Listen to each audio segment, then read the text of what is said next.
Coming up next on Passion Struck. As athletes, we always dream about playing in a national championship game, sold out at Gillette Stadium, 70,000 people there, overtime, ball in our stick, game on the line, chance to win it for our alma mater. That's the dream. But to get there, you have to spend countless hours on your own in empty stadiums doing the tedious, monotonous work that is skill development, that is running sprints, that is doing squats and push-ups.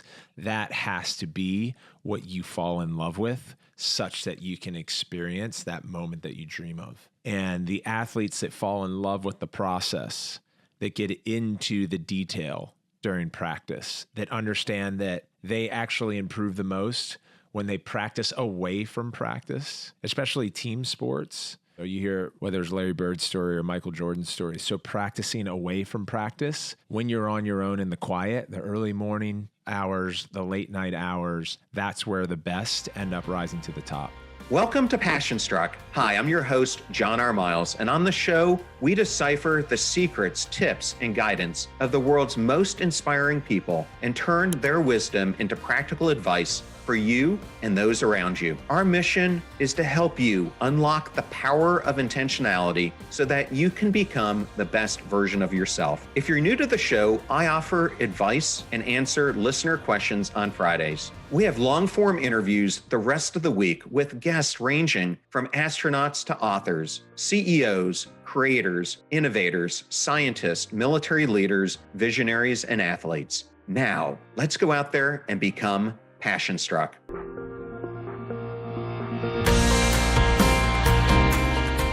I am absolutely thrilled and honored to have Paul Rabil join us on Passion Struck. Welcome, Paul. Hey, thanks for having me, John. Excited to be here. When I do these interviews, I'd like to start off by giving the audience some context of who I'm interviewing.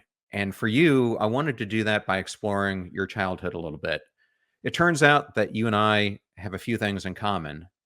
And like you, I also faced an auditory processing disorder growing up. So I know firsthand what it's like to experience that. How did having to overcome that learning difference and also ADHD shape your approach to overcoming adversity? Well, it's nice to hear we have that in common. I view our learning differences, our challenges in life, as one that can ultimately render itself as a gift.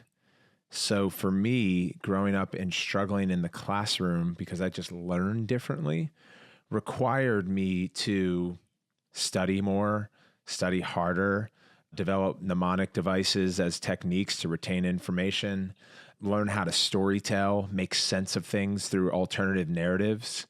That extra workload made its way onto the field as I developed into a high school, college, and then professional athlete.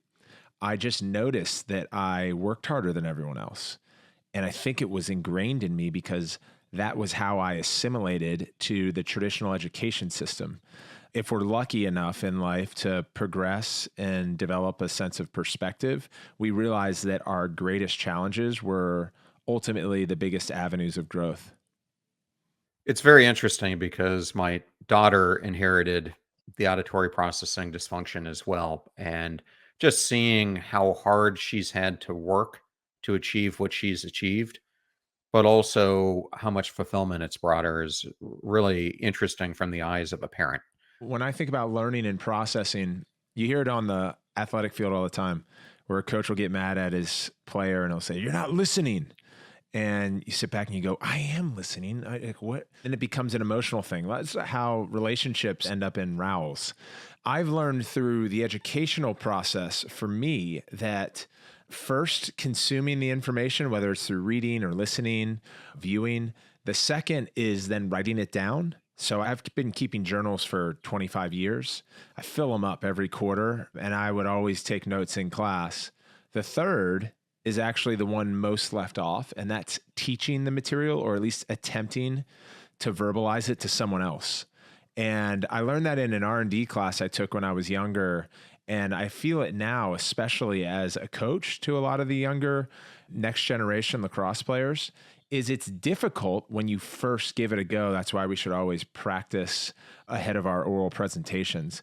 But the process of sharing the information that you just learned and wrote down completes a full loop for me, stored into long-term memory. I found I have to do the same exact thing, and people would always ask me, "You just write constantly during these meetings." And for me, it was the way that my mind worked. I had to write it down if I wanted to retain it.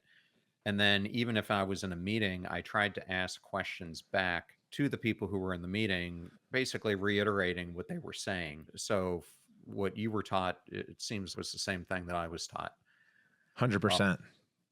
I want to jump into defining greatness because you wanted to be great from a young age. How do you define greatness for yourself? And how has that definition evolved over time? It's a great question. I think it's first starts with the eye of the beholder, and the lessons that I have learned from my peers and going through the process on my own of trying to be the best lacrosse player in the world and win championships and MVPs is that you first have to dream big. You have to set the biggest goals for yourself. That's the way to first test what your human potential is. Going back to the full circle of how we discuss storing new information in the long-term memory, I also believe that having the vulnerability to step into the spotlight and profess that you want to be the greatest is also part of the manifestation trend. And then after all that big dreaming is done, we have to act small. And that means every single day, having the discipline, having the focus, having the level of commitment, a lot of it's critical thought, that will lay the groundwork to your improvement over a long period of time. There is no such thing as an overnight success. Companies that reach success starting from the startup phase, it often takes them 10 years. Athletes, it will take them 20. So you have to commit to the small steps for the long haul. I love that. And similar to you writing your first book, which we're going to be talking more about today, I just released my first book in February, and one of my chapters was called The Bee and Turtle Effect. And what I'm trying to explain to people is that you have to be like the turtle who thinks about things from the long-term perspective and is willing to be slow and methodical about the journey. But you also need to be like the bee and active in the everyday moments where you're trying to do tasks that get you closer to your long-term ambitions and aspirations. So very much aligns to what I talk about. So for the audience who might not be familiar with you, you are often referred to as the Michael Jordan or Tom Brady or Wayne Gretzky of lacrosse, which really speaks volumes about your impact on the sport. However, a lot of listeners might not be from the East Coast and might not really understand the game of lacrosse. And it was interesting for me to learn as I was doing my research that it actually dates back to the 17th century. Could you provide a little bit of background for listeners on what are some aspects of lacrosse that make it so distinct and exciting? Yeah, and probably further back. So 17th century, discovered by colonists that came over from France and England. This is a Native American game. It's the first sport of North America. It goes back thousands of years. Early documentation in 11 and 1200 AD. Now, the Native Americans played it in two ways. One, which comes from the Haudenosaunee people, which represent the Six Nations, is through what they would call ceremony or their longhouse. And that is the version of the game they call medicine game. And so it was very much played to celebrate the creator, and it was a spiritual practice. The other version that they called Tehongtik Wahes is essentially what that also means is they bump hips, was a version of the game that was meant for recreational purposes and to solve conflict. And that version of lacrosse was sometimes over fields that stretched miles long with hundreds of players per side, no time, no boundaries. And it was sport or the game in its truest essence. So then comes over a Frenchman who ended up being French Canadian. His name was George Beers, and he saw a native nation called the Kanakaway playing the game. He spent time with their leaders to figure out how to essentially build the first rule book. And for a long time, it was the national sport of Canada because of George Beers. And he, along with the Kanakaway, so the Montreal Lacrosse Club and the Kanakaway, would tour not only North America, but they went over to the UK to play lacrosse and share the game.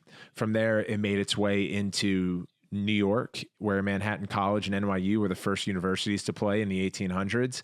And then Johns Hopkins, my alma mater, played against Maryland in 1895, which is considered the rivalry in college sports, the North Carolina versus Duke basketball. And it has made its way through the youth, high school, college, into the international level over the last 2 centuries. It was once an Olympic sport in 1904 and 1908. And then as the Olympics began their commercial approach to the international games every 4 years, they had some requirements like having governing bodies out there, where lacrosse fell off. Cut to when we announced the build of our league that I oversee, called the Premier Lacrosse League, in 2019. One of our outside the box efforts was getting lacrosse back into the Olympics. And we announced this past November, alongside Casey Wasserman and the LA 2028 folks, that lacrosse will indeed be back in the Olympics come 28 in Los Angeles. So a crazy story. It's a really wild story that's unknown by many.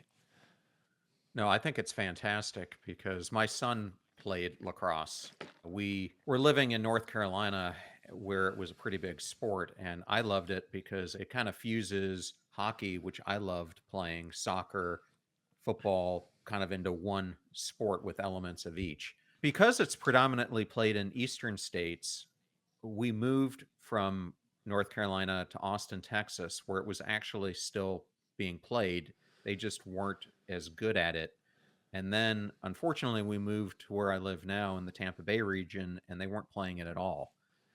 And the only way that my son could have played was by joining a traveling team.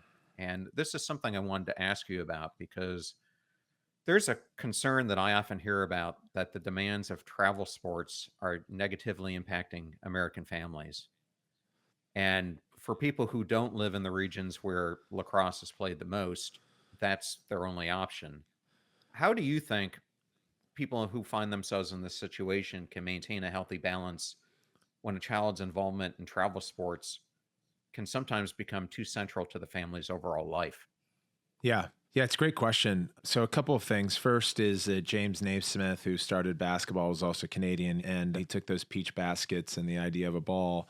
He played lacrosse before basketball, and lacrosse truly is, I think, an amalgamation of the big four sports that we see today. So you have the endurance of soccer, the contact of football, the agility and hand-eye coordination of basketball and baseball.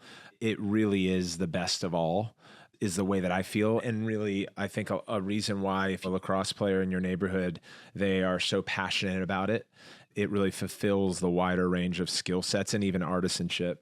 The reason why it was for a long time mostly played in the Northeast is that's where it was created, as we discussed, with the Haudenosaunee making its way from New York down to Maryland. And then the other two areas is there just wasn't greater leadership over the last 100 years that was both lobbying publicly and investing privately in the game's growth out west. And that's what sort of football, basketball, and baseball in America had. So there's the coaching component. It's really important. And then the other piece is lacrosse, because it's an equipment sport, is more like hockey and golf than it is like basketball and soccer, meaning it requires an expensive upfront payment, if not otherwise covered by your local rec and town program. And that inherently creates a barrier to playing anything. I study youth sports quite a bit, and for us to make an investment as parents and players, I think often is led by a love or passion for whatever it is that we want to invest in. And with equipment sports that cost money and are not funded by your local town and rec, you're essentially asking a family to invest before they know if they love. That's why I also love, getting to your question, the purity of rec sports and town play versus the threat of privatized club and travel leagues. Now, just like in any industry, there is a benefit to being able to, if you choose as a family, to go play travel lacrosse, for the same reasons that there are perceived benefits if you want to play AAU basketball or club soccer. Oftentimes it requires some fundraising. And the other time, a lot of travel, which can be expensive for households. I think for similar reasons as we had discussed in the first chapter of this conversation, thinking big and acting small, as a society, we struggle with holding space for two things that might actually feel like they oppose each other, but can both be true at the same time, meaning we can have a really good public sports environment, which is our rec in town, and also have private club and travel options for certain families or players that desire that. Now, what we don't want, and this is the trend we see over the last 10 years, is that because private and club sports have gotten so big that town and rec deteriorates. And the primary reason it's deteriorating is because kids who get cut from the club team are no longer playing town and rec because it's perceived as not cool. So it's incumbent on leadership to make town and rec feel cool, right? It's like Pop Warner football. That was named off of a famous football coach. And there is a vibe and a brand that is associated with it, the Little League World Series. So I think that it's incumbent on operators to continue to invest in rec sports. Now, the recommendation that I'll give to parents that are deciding whether or not to invest in private sports for their kids or sports specialized, which has also been a trend over the last 10 years, meaning fewer kids today are playing multiple sports and they're choosing one sport to play year round at a very early age. That's not part of my generation or my parents' generation. My parents' generation guided me to playing 4 sports a year until my sophomore year in high school when we looked at data and my emotional commitment to lacrosse to say, okay, I'm going to stop playing basketball, soccer, track, and field. So here's the deal. I understand the viewpoint of parents and kids who want to sport specialize because the route to getting a college scholarship is pretty linear. You're going to know by the time you're 18. So if you're just doing the math and saying, well, I'd rather play for 4 seasons a year when I'm 12 so that I have 6 years of runway to getting the most time in the calendar to develop my skill at the highest level such that I can achieve a scholarship. I understand that skill acquisition. The other side of it, as an athlete more widely, your muscle agility, your emotional agility, the exposure to different teammates and coaches, different sport disciplines actually make you a more well-rounded athlete with greater potential. So threading the needle is, I think all kids should play as many sports as they want to, should they be able to afford or get into the programs locally. And then if they really want to specialize, the parents and the kids need to balance the timing of doing such. And I believe that there's more data to support the decision than meets the eye. Parents and players are going to be biased. They often, and I was, and my parents were, think that we're better than we are. But you can look at the stat sheet. You can look at, is your kid a starter? Are they practicing when they're not being told to practice? I think that's important. Are they the best player on their team? Do they become the best player in the league, the best player in the city and state? We have to remind ourselves that it's really difficult to play college sports and extraordinarily difficult to make it into the pros. So this has to be a mindset that's backed by performance data to suggest that, okay, let's go all in. Thank you for really answering that in a comprehensive way. And I've seen this play out firsthand because my nephew was a really good soccer player. And for him in Chattanooga, Tennessee, they were limited by how many teams they could play. So he played club because they thought it was his only ticket to potentially playing professionally or in college. But I remember my brother, one week he's in Tennessee, the next week he's in North Carolina, the next week he's in Virginia, the next week it's he's hard. in Florida. It is. Paul, let's talk about your new book, The Way of the Champion, Pain, Persistence, and the Path Forward. Congratulations. Thank you. I went to the Naval Academy. I should say I graduated from the Naval Academy, and that's where I first really became familiar with lacrosse because so many of my friends played, and back then the Academy was a top 10 team. But I bet not many of the listeners know that Bill Belichick spent much of his life on the Naval Academy grounds from the age of 4 on.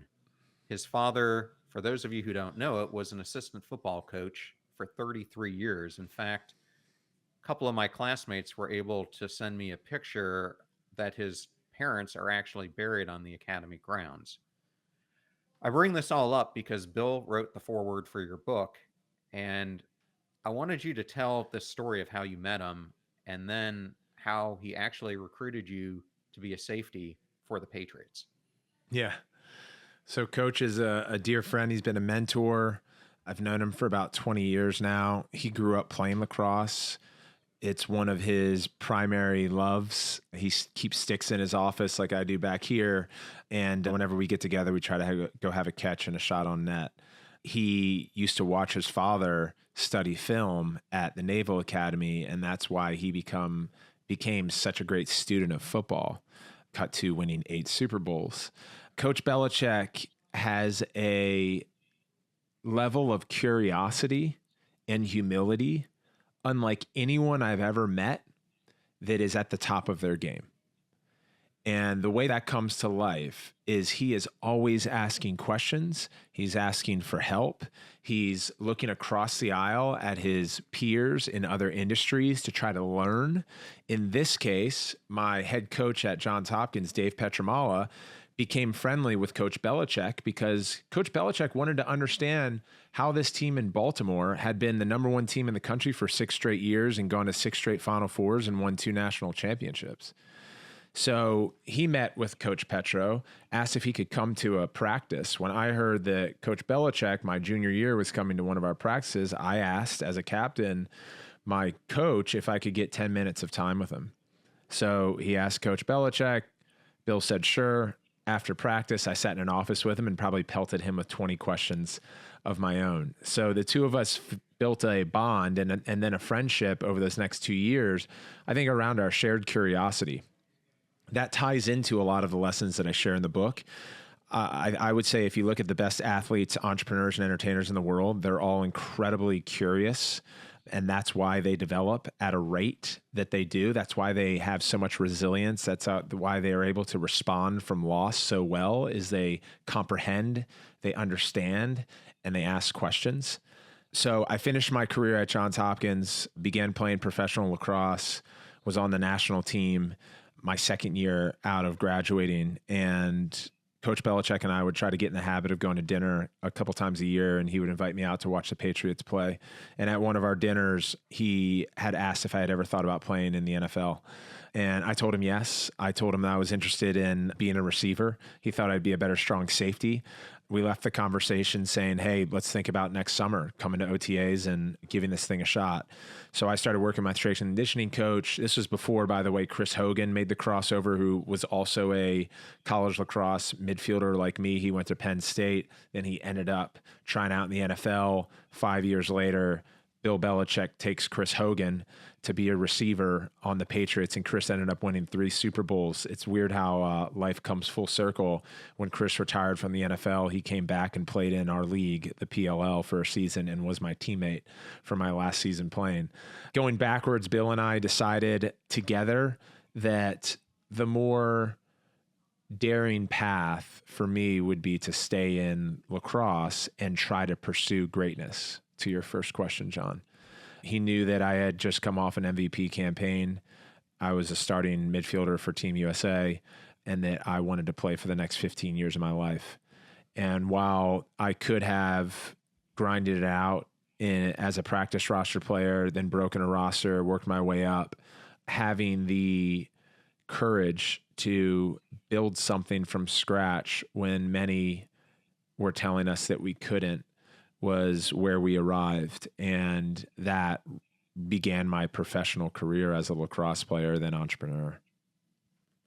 So one of my favorite things that I talk about is something that Stephen Covey actually brought up. And he says, the main thing about the main thing is keeping the main thing. And it sounds so 100%. easy, but it is so freaking hard to do. And the other thing I say all the time is the greatest person you ever meet in your life is the person who stares back at you in the mirror. But the biggest critic that you'll ever meet in your life is that person who stares back at you in the mirror. And you really have to learn how to overcome becoming your own visionary arsonist to achieve the things that you want in life. Yep. And that's when you start implementing process, right? And going back to Bill Belichick, what his famous phrase that everyone knows is do your job. He was so good at saying, okay, we have these big ambitions. We want to win multiple Super Bowls in a row. We're bringing in new draftees. We're making big trades. People have families. There's distractions. How do I get everyone to just focus on the process? And I think that's really important. So once we have these ideas and these visions and we want to go execute, is always getting down to, okay, what do I need to do now? How do I do my best ability? And how am I planning for what I'm going to do next?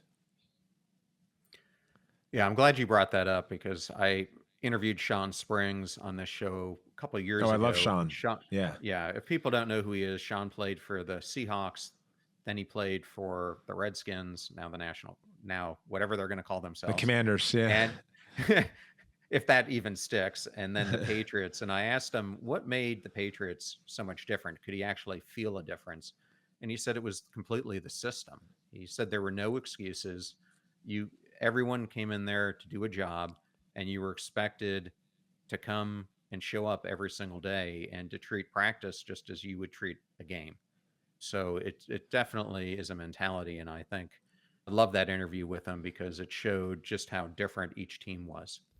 Yeah. I mean, I can share a story through Marty Bennett, who's a friend of mine and one of the great receiving tight ends, was on the Patriots team the year they made that heroic comeback against the Atlanta Falcons in the Super Bowl. And Marty got traded over the Patriots and said that exact thing that Sean Springs says, man, the culture was crazy. You get into training camp and it is about the Super Bowl. And believe it or not, there is this misconception that if you're playing professional sports, that your level of commitment and discipline, the playbooks is so high, the playbooks are so dense, every team believes that they're going to win. That's not true. Some athletes out there that are in the pros have gotten there by talent mostly. It's rare to find the Tom Brady that has the entire package, that commitment, that discipline, that competitive fire. And then the Patriots is just truly an organization that is embedded in winning. So getting back to Marty, as they won the AFC Championship, he came in the locker room, was celebrating, and everyone's sitting in their locker room, in their lockers, looking at him like he had three heads. And he was like, what's the deal? They were like, we're here to win a Super Bowl, not an AFC Championship. And he was floored by that. Cut to the Super Bowl, and why the Patriots are so thoughtful, this even ties into Bill Belichick, is Super Bowl week prep. Bill actually builds in 30-minute breaks to their practice to embody the elongated Super Bowl halftime show. That's super nuanced, but a lot of people don't think, oh gosh, an athlete is going in the locker room and hanging out for 30 minutes before they go play the second half of the biggest game of their life. So he creates that simulation. You get to the game, they're down 21-3, 24-3, whatever it was at halftime. Marty comes in to the locker room. He said everyone was focused on their job. There wasn't like, oh, how do we get here? We're playing so poorly. We're not going to be able to come back and win. Everyone was focused on their job. And then one of the assistant coaches came over to him and said, hey, this second half, we're going to ask you to chip block, not go out for passes. And he was leading the league in touchdown receptions as a tight end. He didn't come over there to chip block, but he goes, right, okay, I'll do it. And he said he chip blocked the shit out of everyone the second half. And we all know the story of the Patriots coming back and winning.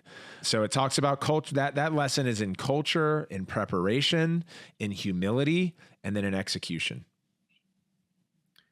Yeah, I'm a huge Eagles fan, and I thought we blew it 2 Super Bowls ago. But I would hate it to have been an Atlanta Falcons fan during that Super Bowl because, wow, who would have ever thought that comeback? Well, something I wanted to tie into here is last year on the podcast, I had Alan Stein, who you might know, and Sally Jenkins, the journalist, on the show. And earlier this morning, I was talking to my friend David Nurse, who's a former NBA player, and we were talking about your interview and this whole concept that they all talk about, which is the unseen hours, those moments of hard work behind the scenes that elevate great athletes to elite status, which is what you were just talking about with Bill Belichick and how he approaches this. How has you doing this work in the unseen hours transformed your performance, and what should a listener learn about from this concept? Well, it's actually interesting because the cover of the book was designed to try to encapsulate exactly what you're talking about. You'll see the print, The Way of the Champion, and then it's an empty stadium, and there's a picture of me running stairs. Because as athletes, we always dream about playing in a national championship game, sold out at Gillette Stadium, 70,000 people there, overtime, ball in our stick, game on the line, chance to win it for our alma mater. That's the dream. But to get there, you have to spend countless hours on your own in empty stadiums, doing the tedious, monotonous work that is skill development, that is running sprints, that is doing squats and push-ups. That has to be what you fall in love with, such that you can experience that moment that you dream of. And the athletes that fall in love with the process, that get into the detail during practice, that understand that they actually improve the most when they practice away from practice, especially team sports. If you are a skill position player in lacrosse and you go to your team practice every day, at most you're going to take 20 shots. And that's going to most of the time live during shooting drills. But when you're out on your own, you can get 100 shots up in 30 minutes, 200 shots. And so you hear whether it's Larry Bird's story or Michael Jordan's story. So practicing away from practice, when you're on your own in the quiet, the early morning hours, the late night hours, that's where the best end up rising to the top. In the book, in addition to Bill Belichick, you highlight stories from some of the greatest athletes and coaches in the world. And I wanted to talk about one of them. I could talk about a lot of them, but you write about Steph Curry, who's renowned for his long-range three-pointers. But I think what people don't understand, I'm going to share another story and then I'll share the one that you had in the book, is that he practices almost more with his non-dominant hand than he does with his dominant hand because he didn't want there to be a difference between the two when he needed to execute a play. But he also emphasizes that he doesn't start by practicing those long three-pointers. He starts by going close to the basket, and even as great as he is, focusing on form and mechanics. How does this methodical approach to skill development influence your performance and mindset in games, and what could the audience learn from this example? Yeah, I always think about it from a sports skill standpoint is you can't do the extraordinary until you master the ordinary, and the ordinary is fundamentals. And Steph has told me time and again, and also tell my own experience growing up, that he starts in the paint. That's the name of one of our chapters, is Start in the Paint. And so when we see Steph on television knocking down 40-foot jumpers, it always starts with him shooting from 4 feet. And in close, in tight, in lacrosse is where we can actually continue to hone in on our fundamentals and master our form. So I think Steph is an embodiment of an artist who paints all over the canvas, but had to establish the canvas first. So when you're out there as a young athlete or even a professional, you have to maintain that mindset. Don't show up on a lacrosse field and begin your shooting workout from 2-point range. Don't show up on a basketball court and start chucking up threes. Start in tight, build repetition, muscle memory, consistency, then step out. And the personal story is Morgan Wooten is one of the greatest coaches in basketball history, was the coach at my high school, DeMatha. And before I ever knew who Steph Curry was, then met him down the road, and I suspect his father, Dell, was either taught this from a Morgan Wooten or someone like that, is everyone at practice had to start directly under the rim, make 10 swishes in a row, then step back, another 10, then step back, another 10. However, this was with full form. So that means a gooseneck follow through, the ball goes up and down. It's not a touch shot from 1 foot out to the basket. So you're really working on your fundamentals no matter how close you are. I then took that drill and added it to lacrosse. And over 20 years, my first set of reps were always at the island, which we call, which is 5 and 5, 5 yards outside the post and 5 yards up. I got made fun of a lot because, Paul, you're never going to shoot from there in a game, which was mostly true. But they didn't realize I was honing in on my fundamentals.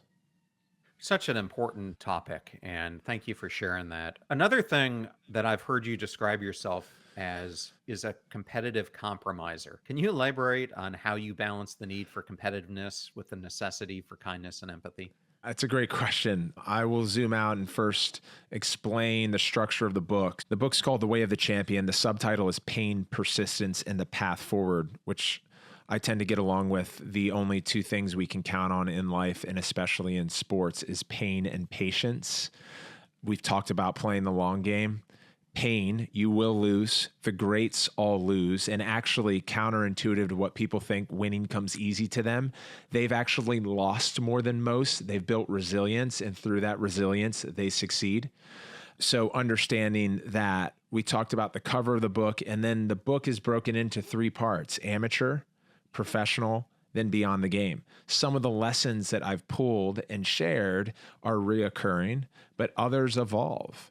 And in the beyond the game portion of our lives, when we retire or no longer play, it becomes about service. What I learned in my version of beyond the game and starting the PLL is that, to be successful in a boardroom means working with your partners, working with others. The greatest partnerships allow the greatest businesses to grow. In sport, you're trying to take out your competitor. You're not looking to bring other people in. It's your locker room versus the rest of the world.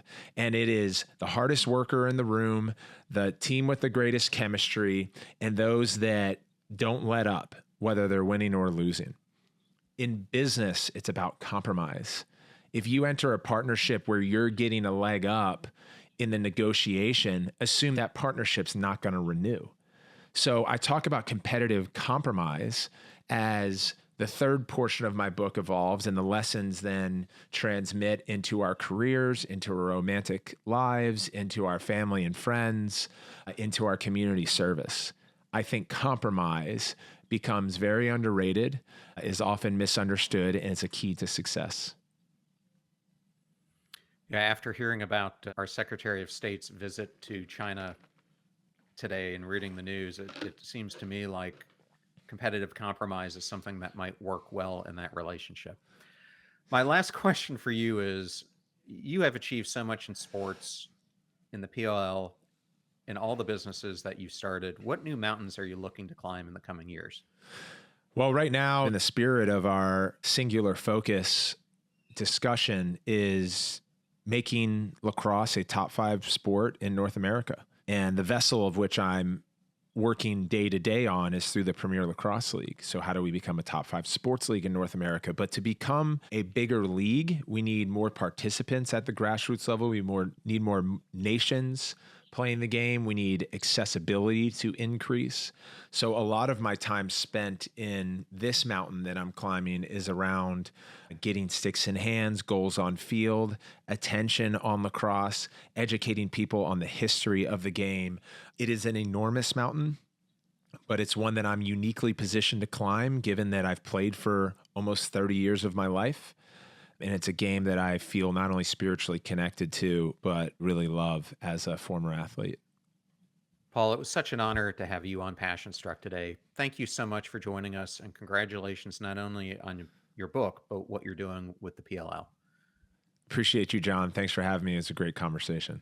What an incredible honor that was to interview Paul Rabil, and what an awesome interview it turned out to be. I wanted to thank Paul and Penguin Random House for the privilege and honor of coming on today's show. You're about to hear a preview of the Passion Struck podcast that I did with Dr. Jim Dottie, a renowned neurosurgeon and best-selling author. In this deeply moving episode, Dr. Dottie shares his insights on the intersection of neuroscience and compassion. He explores how our brains and hearts can be trained to heal not only ourselves, but the world around us. When we look through the lens of what I want, this is about acquiring things. And the problem is that when that is your focus, those things become very important because that defines who you are, you believe. And it results in only a very shallow sense of happiness, and one that's quite transitory. You have to keep feeding that machine versus eudaimonic happiness, which I believe most people want to aspire to. And that is having a sense of purpose and meaning in your life that drives your behavior. And that is a type of happiness. It's not as exhilarating necessarily as hedonic happiness, but it is very deep, and it is one that supports you in the sense that when you just think about who you are as a human being, what you have accomplished, what you've done to improve other people's lives, it gives this very warm, deep, calming feeling. And I think that's what everyone ultimately strives for. Remember that we rise by lifting others, so share the show with those that you love and care about. And if you found the words of Paul Rabil inspirational, then definitely share it with someone who could use his wisdom. The greatest compliment that you can give us is to share the show with those that you love and care about. In the meantime, do your best to apply what you hear on the show so that you can live what you listen. Until next time, go out there and become passion struck.